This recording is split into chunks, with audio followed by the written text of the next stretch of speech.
Tonight, as you lie down and the room begins to dim, I want to ask you something gently. Have you ever felt like the only quiet soul in a loud, moving world? People come and go. Messages light up your screen. The city hums. And yet, somewhere inside, there is that small, aching thought. I'm still alone. It can feel like being a single puzzle piece that somehow doesn't fit. No matter where you turn, there's a sense of not quite belonging. Like you're watching life happen through a window unable to cross the glass. But what if that feeling is not the truth? What if it's a very convincing dream? What if beneath everything you can see and touch, there is a quiet web that already holds you and has never once let you go? Stay with me, because tonight I want to tell you a soft story. A simple story about a garden, a leaf, an ant, and a tiny red ladybug. And as you follow it, something in you may loosen. You might begin to feel the invisible threads that have always connected you to everything else. By the time this story ends, I can't promise that all your loneliness will vanish. But I can promise you this: you will not look at being alone in quite the same way again. So let your body sink a little deeper into where you are. Let your shoulders soften. Let your breath become slow and gentle. And listen. There was once an old woman named Aiko. She lived in a small house on the edge of a quiet town in Japan. Outside her sliding door was a garden that looked like a memory made visible. Raked gravel, smooth stones, a small pond that caught the sky. Moss creeping softly between rocks, as if time itself had decided to rest there. Years earlier, this garden had been a shared creation. She and her husband Kenji had planted the maple tree together. They had picked each stone by hand. They had argued, laughed, and dreamed among the roses and the pathways.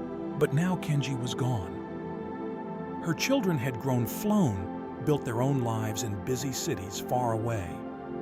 And the garden had become a quiet stage where only one actor remained.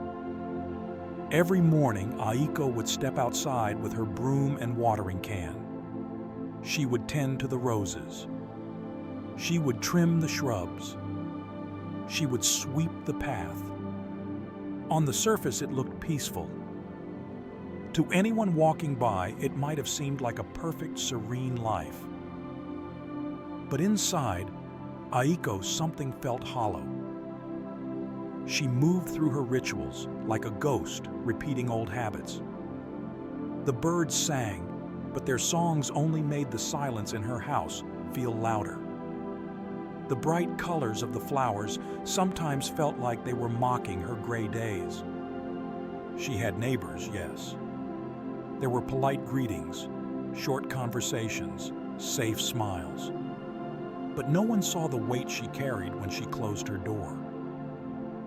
No one saw how she sat at the low table at night, fingers brushing past old photographs. Picture after picture of family meals, vacations, laughter, each one a warm light from another time, casting long shadows over the present. She wasn't truly lacking connection.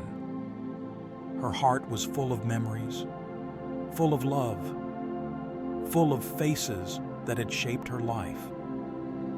And yet, the more she looked back, the more present time felt empty. The distance between what was and what is felt like an ocean. She felt like a small, fragile boat drifting on that ocean with no shore in sight. Have you ever felt something like that?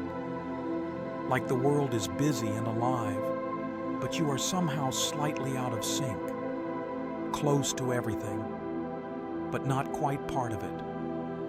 That was Aiko's world. One crisp autumn afternoon, the air cool and clear, Aiko stepped into her garden with her broom. Leaves from the maple tree had begun to fall. They lay scattered across the stone path like tiny red letters spelling out a season of change. As she swept, her attention landed on one particular leaf. It was a deep, rich red edges curling just a little. There was something about it that tugged at her. On a quiet impulse, she bent down and picked it up. The leaf was delicate and light in her hand. Its veins formed a tiny network like rivers on a map. She turned it gently between her fingers, and without warning, a memory rose. Kenji's voice, soft, patient, from another autumn long ago. "Look closely, Aiko," he had said, once holding up a leaf much like this one. "Even this is not alone. It belonged to a branch, to a tree, to the soil, to the rain, to the sun. Nothing exists by itself." Back then, she had nodded, smiled, and moved on. It had seemed like a charming, poetic idea, a tender thing a husband might say in a quiet moment. But now, standing there in the echo of her solitude, those words struck much deeper. She looked down at the leaf again. For the first time, she didn't see it as a small, separate object that had simply fallen away. She imagined the roots of the maple tree reaching deep into the earth. She imagined the rain that had soaked into the soil, the minerals that had fed the roots, the sunlight that had touched each leaf, including this one, with warmth. This little piece of red was not just a leaf. It was the end of a long story. A story of soil, sky, water, and time. A story of the tree, the season, the wind that loosened it. And as she traced its veins with her eyes, something inside Aiko softened. For a brief moment, her own story didn't feel so cut off either. She thought of her husband, her children, the shared meals, the laughter, the tears. She thought of the garden, the land, the people who had come before her, the lives that had crossed hers in small ways. The leaf felt oddly familiar, connected, a symbol of something she couldn't fully name yet. The feeling was faint, a whisper, but it was there. The next day, she placed that same leaf gently on a stone near the path. She didn't know why. Maybe she just wanted it where she could see it. A few days later, as the late afternoon light poured gold into the garden, Aiko walked out again. She noticed something small moving on the stone. An ant, tiny, black, and busy. It marched across the red surface of the leaf as if it were a bridge built just for it. Step by step, the ant navigated the curled edges and the gentle slope. Sometimes it paused. Sometimes it adjusted its path. Aiko crouched down to watch. A quiet thought stirred. The leaf had once belonged to the tree. Now it was part of the ant's path. Once it was nourished by the roots, now it supported this tiny creature's journey. Two separate beings, it seemed. Yet here they were, sharing a moment, touching each other's stories. For the ant, the leaf was not dead or alone. It was simply part of the landscape, a surface to cross, a world to interact with. Aiko realized something. Even after leaving the tree, the leaf had not stepped outside of life. It had just changed roles. It had entered a new relationship. From branch to ground, from tree to ant. Nothing had really been cut off, only transformed. She stayed there for a while, quiet, and still watching that tiny being complete its slow journey across red. And a question appeared in her chest. If a leaf that falls is still part of something, she wondered, then what about me? Was she truly cut off from life just because her husband had died and her children lived far away? Or was she like the leaf, still part of a living web? She simply wasn't seeing clearly. That thought didn't erase her sadness, but it shifted its shape. Just a little. Winter passed. The cold months felt long, but the garden endured. And as it always does, spring arrived. The air grew softer. New buds appeared. The roses, which had looked like bare, thorny sticks just weeks before, began to open. One mild afternoon, Aiko went out with her pruning shears. She moved slowly among the roses, checking each stem, trimming here and there. As she reached for a newly opened bloom, something small and bright caught her eye. A ladybug. Round red dotted with tiny black spots. It had landed gently on a velvety petal and seemed perfectly content to sit there. Aiko froze, careful not to disturb it. The rose fully open held the ladybug like a tiny jewel. The contrast of red on red made it look almost unreal. And again, a memory surfaced.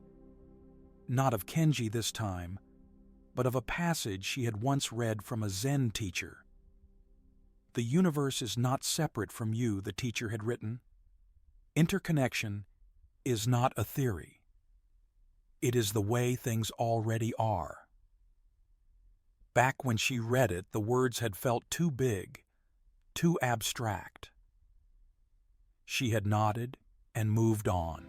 But now, with soil under her nails, sunlight on her face, a breeze touching her skin, and a ladybug resting on a rose she had cared for, the teaching did not feel abstract at all.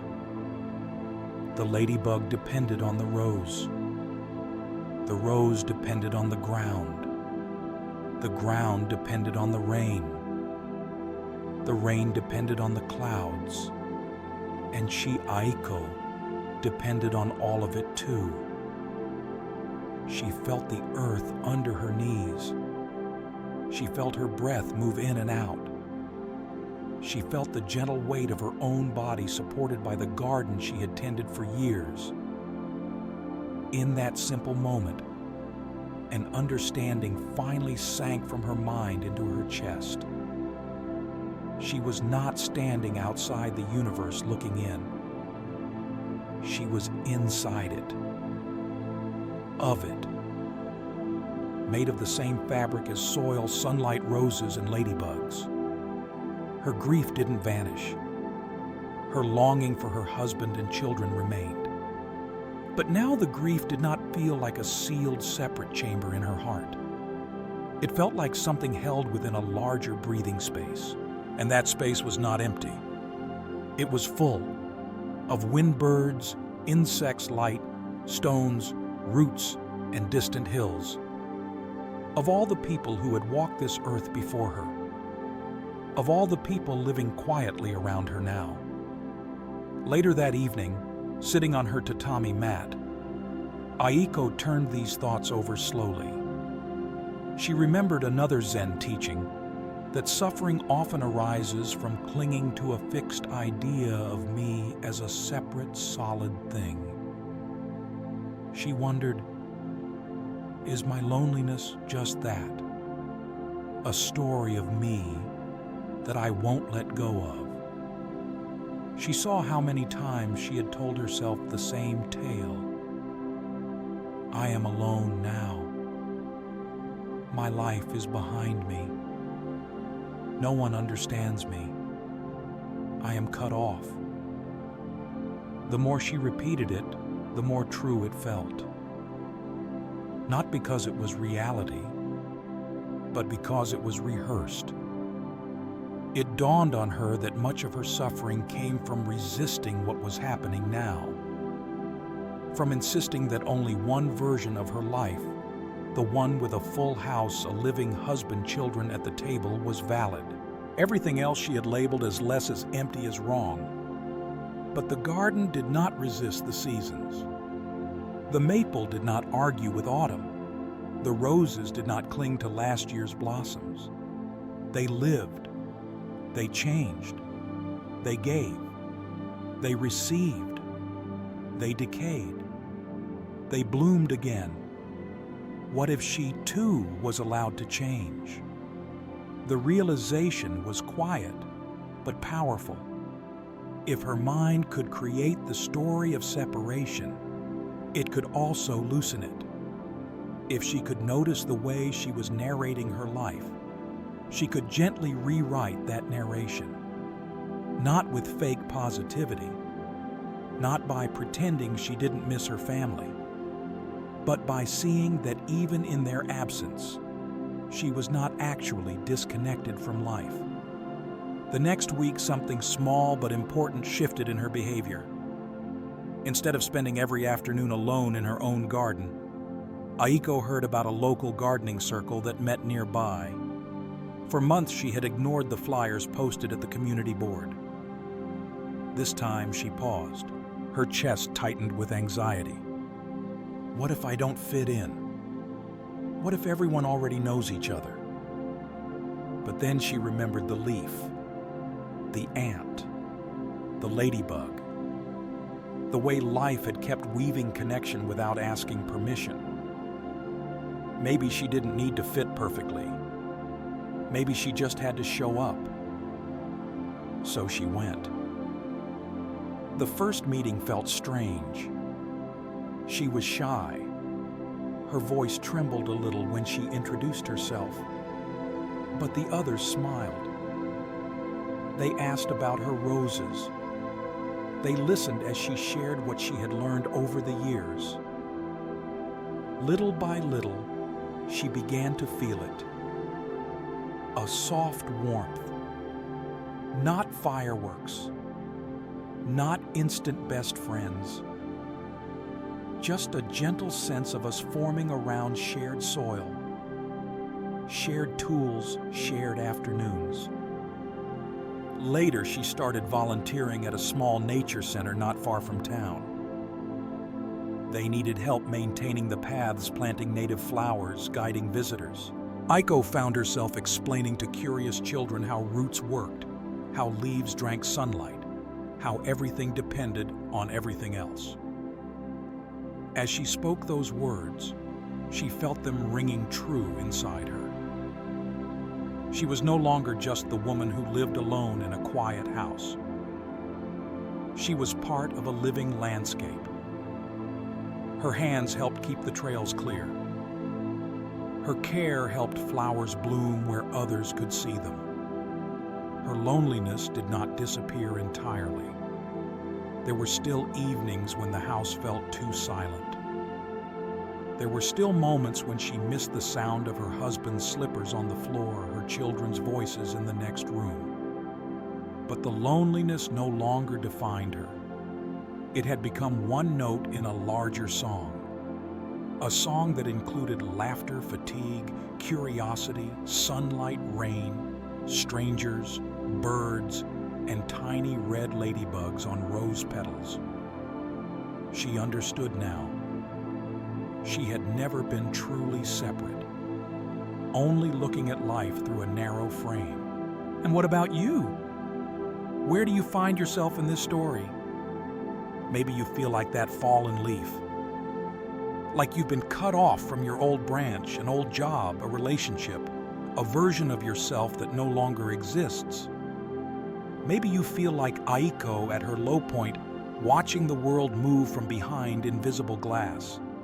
If that's you, it's okay. You don't have to force yourself to cheer up. You don't have to pretend you're fine. For now, I'll invite you to do something much simpler. Feel your breath.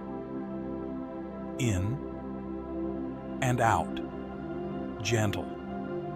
Unhurried. Notice the surface beneath you, the bed, the pillow, the chair, whatever is holding your weight. That support came from somewhere. From trees that were cut from cotton, that grew in a field from people who worked in factories, from trucks that carried things from hands that placed your bed where it is now. Even in this moment as you listen, your life is touching countless other lives. The air you breathe has been inside trees, birds, other people. The water you drink has traveled rivers, clouds, oceans. The food in your body has seen sun and soil, rain and time. You are not a sealed container. You are a crossing point, a meeting place for countless stories. Your thoughts, too, have been shaped by books, by voices, by random encounters, by songs you heard once and forgot you remembered. Every person you've met has left a trace. Every person you will meet will receive a trace of you. Even your loneliness is not just yours. There are countless people across the world right now feeling something very similar. They might speak different languages, live under different skies, but that ache, it's shared. You are not the only puzzle piece wondering where you belong, and oddly, that shared wondering already connects you. As you lie here, maybe in the dark, maybe with your eyes closing, imagine this. Every person who feels alone tonight is like a small light in a wide, dark field. At first, each light seems separate, scattered. But if you step back, you begin to see a pattern, a constellation. From a distance, those lonely lights form something beautiful. A shape, a picture, a quiet glowing web. You are one of those lights, not isolated, part of a constellation you can't fully see from where you stand. You may not feel dramatically different by the end of this video. That's okay.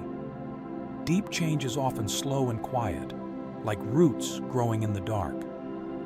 But maybe, just maybe, a small crack has appeared in the story that says, I am completely alone. Maybe the next time you see a leaf on the ground, or an ant crossing your path, or a ladybug resting where you didn't expect it, you'll remember Aiko. And you'll remember yourself. You might catch yourself mid-thought when you say, I'm cut off, and gently answer, am I? Or am I simply not seeing the threads yet? You don't have to rush. You don't have to fix everything. You can start small. One breath where you feel your body supported. One moment where you really listen to the sound around you. One conversation where you allow yourself to show a little more of what's real. One step closer to something that calls to you, a club, a class, a place to help a small community. Life doesn't wait for you to become perfect before it connects with you. It's already happening, right now. In every inhale and exhale, in every sound and silence. If this story of Aiko and her garden has touched something inside you, let it stay. Let it travel with you into your dreams tonight. Let it soften the edges of that hard word alone. And if you'd like to keep walking this path, this gentle path of Zen wisdom, quiet stories, and soft reminders that you belong, then you are welcome to stay with us here. You can join this small, growing circle of listeners who are also learning to see the invisible web they're already part of. Share if you want the ways you felt connected or disconnected. Sometimes speaking it out loud is the first thread that appears. For now, though, you don't need to do anything. Just rest. Let your breath guide you. Let your body grow heavy and calm. Let the sense of being held by something larger slowly sink in. This story doesn't really end. It continues with you. In your next breath, in your next step, in the next quiet moment when you notice that somehow you are not as separate as you once believed. And when you wake, the world will still be here. The web will still be here, waiting, ready. Good night.